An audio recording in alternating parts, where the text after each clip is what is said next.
This is a game between Topalov playing white here against another grandmaster, and we're going to see how he uses power moves. He finds a power move path to victory in this game, and we're going to find all of his moves using power move evaluations before our moves.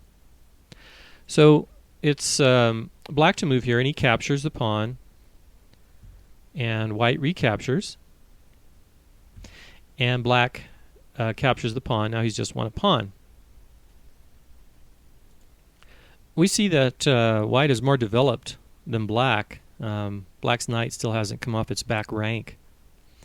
And so this pawn is being attacked by the bishop, and it's being x-rayed by this rook. So it doesn't look like white will have too much trouble getting the pawn back that he's just lost. There are many possible moves here, so we'll just first look at what happened in the game. And so Topalov slides his knight back. He's going to unleash his pieces now. He has the initiative. He has better development, so he's going to go on the attack and try to take advantage of having the initiative. So he reveals a discovered attack on this undefended bishop, and now he's attacking this bishop once with the knight, which is defended by the queen. So black decides to move the bishop. He could have taken the knight, but he didn't. He moved the bishop back, trying to defend this pawn one more time. And now Topalov captures the bishop, bringing the queen into the other side of the board here. And now notice that the queen is here and undefended. And now the queen has left its defensive role.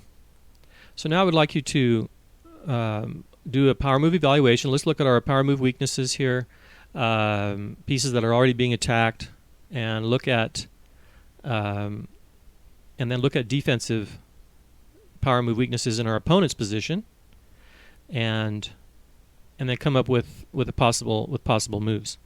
So pause the video. Okay, some of the moves you should have seen are that the knight is attacked twice, once by the bishop now, and by the queen, so it's attacked twice and only defended once. And you should have noticed this undefended pawn here, now that the queen has moved from its defense. And so we solved both problems. We solved this problem and go on the attack. So we simultaneously defend the knight by moving it, and now it's attacking the pawn. The rook moves. He decides to defend the pawn like this.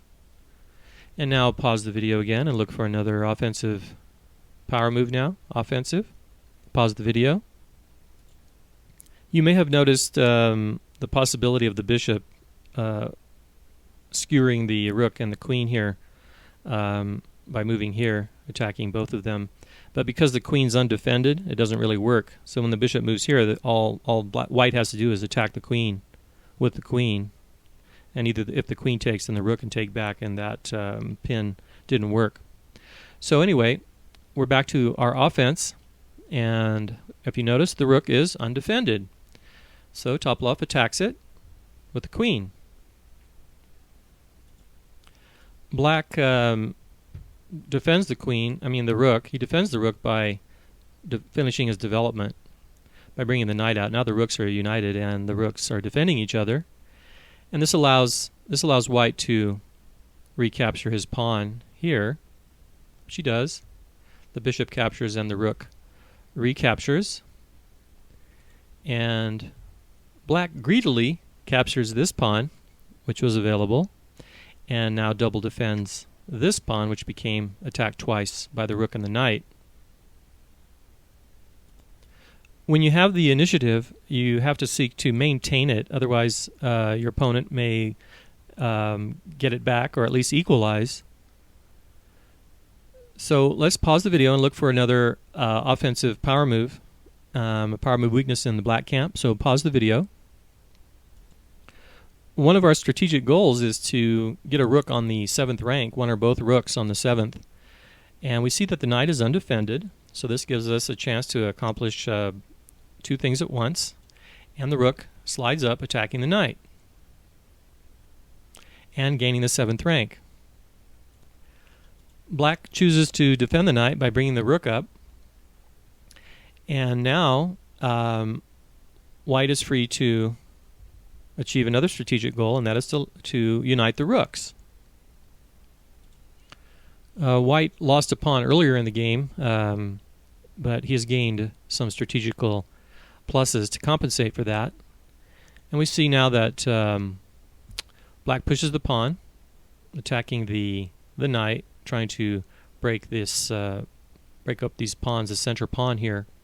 But now I would like you to evaluate the board again and look for another offensive power move. So pause the video.